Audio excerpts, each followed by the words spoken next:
Bismillahirrahmanirrahim. Mengapa Belanda menyatakan perang terhadap Kerajaan Aceh?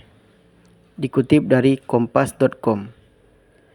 Di antara perlawanan yang didapat Belanda selama menduduki Indonesia, Perang Aceh menjadi salah satu yang terberat dan terlama.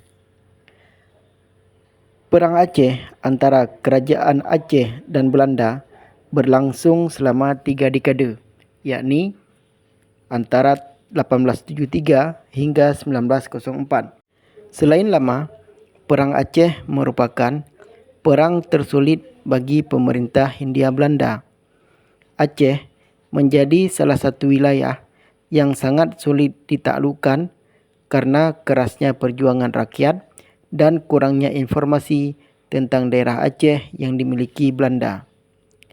Sejarah mencatat bahawa Perang Aceh resmi dimulai pada 26 Maret 1873 ketika Belanda menembakkan meriam dari kapal Citadel van Antwerpen. Lantas, mengapa Belanda menyatakan perang terhadap Kerajaan Aceh? Aceh menolak mengakui kedaulatan Hindia Belanda.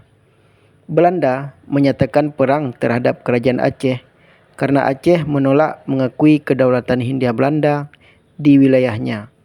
Secara umum, penyebab Perang Aceh adalah ambisi Belanda untuk menguasai seluruh Nusantara.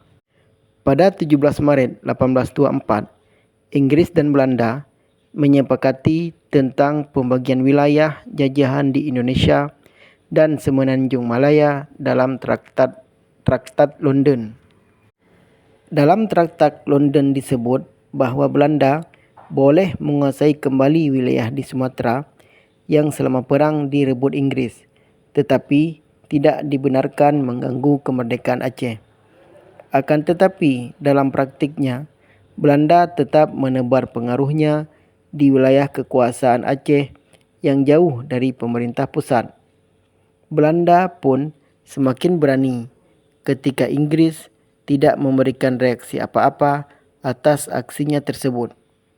Selain itu, Sultan Alauddin Mahmud Shah yang memerintah Kerajaan Aceh sadar bahawa pemerintahannya tidak kuat. Pasalnya, Sultan tengah menyelesaikan konflik antar negeri dan hubungan antara Uleh Balang yang menyebabkan ketidakstabilan politik kerajaan. Sultan Aceh berusaha sebisa mungkin mempersiapkan diri untuk menghadapi serangan Belanda. Kekhawatiran Aceh pun kian menjadi ketika Inggris dan Belanda menandatangani Traktat Sumatera pada 1871.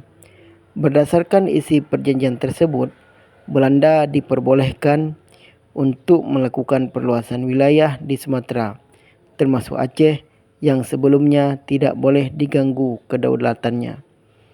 Di tengah situasi yang semakin terjepit, Aceh berusaha memperkuat diri dengan menjalin hubungan dengan negara-negara lain. Pada Januari 1873, Aceh mencari bantuan dengan mengirim utusan ke Turki. Utusan dari Aceh juga menemui konsul Italia dan Amerika Serikat di Singapura. Langkah Aceh tersebut sangat mengkhawatirkan pemerintah Hindia Belanda yang tidak menginginkan adanya campur tangan asing. Terlebih lagi, pemerintah Hindia Belanda mendengar desas-desus bahawa bantuan militer Amerika Serikat untuk Aceh akan datang pada awal Maret 1873. Alhasil, Menteri Jajahan di Belanda pada 18 Februari 1873 memerintahkan Gubernur Jenderal London di Batavia agar mengirim kapal dan pasukan ke Aceh. Diputuskan bahawa Komisaris Pemerintah Hindia Belanda untuk Aceh, F.N. Nieuwenhuisen, berangkat ke Aceh dengan membawa 2 kapal perang, yakni Citadel van Antwerpen dan Siak, serta pasukan pada 7 Maret. Rombongan tersebut mendapat tambahan 2 kapal, yakni Murniz dan Korkhon, yang sampai di Aceh pada 22 Maret 1873. Tidak lama kemudian, datang surat dari F.N. Nieuwenhuisen untuk Sultan Mahmud Daud Shah. Melalui surat tersebut, Belanda menuntut Sultan Aceh untuk mengakui kedaulatan Hindia Belanda di wilayahnya, tetapi ditolak.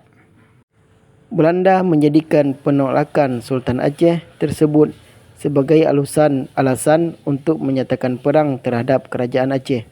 Akhirnya, pada 26 Maret 1873, Belanda mulai menyerang Aceh dengan menembakkan meriam dari kapal Citadel van Antwerpen. Sejak saat itu, pasukan Aceh yang meliputi para ulai balang, ulama dan rakyat terus diserang oleh Belanda.